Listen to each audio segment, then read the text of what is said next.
Assembly BRS LP రాష్ట్ర కార్యాలయానికి రాష్ట్ర వ్యవసాయ శాఖ మంత్రి తుమ్మల నాగేశ్వరరావు వెళ్లారు. ఈ నెల 22వ తేదీన సిద్దిపేట జిల్లా నర్మెటలో జరగనున్న రైతు ఉత్సవాలకు బీఆర్ఎస్ ఎమ్మెల్యేలను మంత్రి తుమ్మల ఆహ్వానించారు. అసెంబ్లీలో కేటీఆర్, హరీష్ రావులను కలిసి స్వయంగా ఆహ్వానం అందజేశారు. శాసనసభ సభ్యులందరినీ రైతు ఉత్సవానికి ఆహ్వానించిన మంత్రి తుమ్మల ఈ నెల 19వ తేదీ నుంచి 22 వరకు కొనసాగనున్న రైతు ఉత్సవాల్లో రైతుల కోసం 150 స్టాల్స్ ఏర్పాటు చేశారు.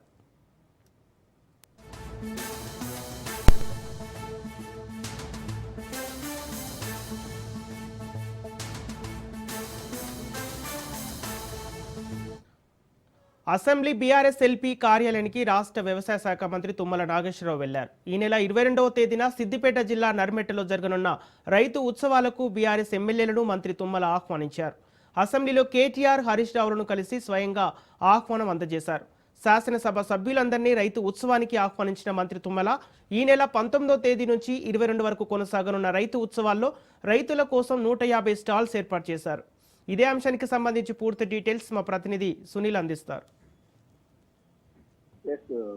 వ్యవసాయ శాఖ మంత్రి తుమ్మల నాగేశ్వరరావు ఈరోజు బీఆర్ఎస్ వర్కింగ్ ప్రెసిడెంట్ కేటీఆర్ తో పాటు హరీష్ రావు, మాజీ మంత్రి హరీష్ రావుని బీఆర్ఎస్ ఎల్పీలో స్వయంగా కలిసి ఆహ్వానాన్ని అందించిన పరిస్థితి. ప్రభుత్వం, తెలంగాణ రాష్ట్ర ప్రభుత్వము ఈ నెల 19 నుంచి ఈ నెల 22 వరకు నిర్వహిస్తున్నటువంటి రైతు ఉత్సవాలకు ఖచ్చితంగా హాజరు కావాలంటూ కూడా మంత్రి తుమ్మల నాగేశ్వరరావు నేరుగా వెళ్లి తమ ఛాంబర్లోకి వెళ్లి అటు కేటీఆర్ ని, హరీష్ రావుని ఆహ్వానించడం జరిగింది.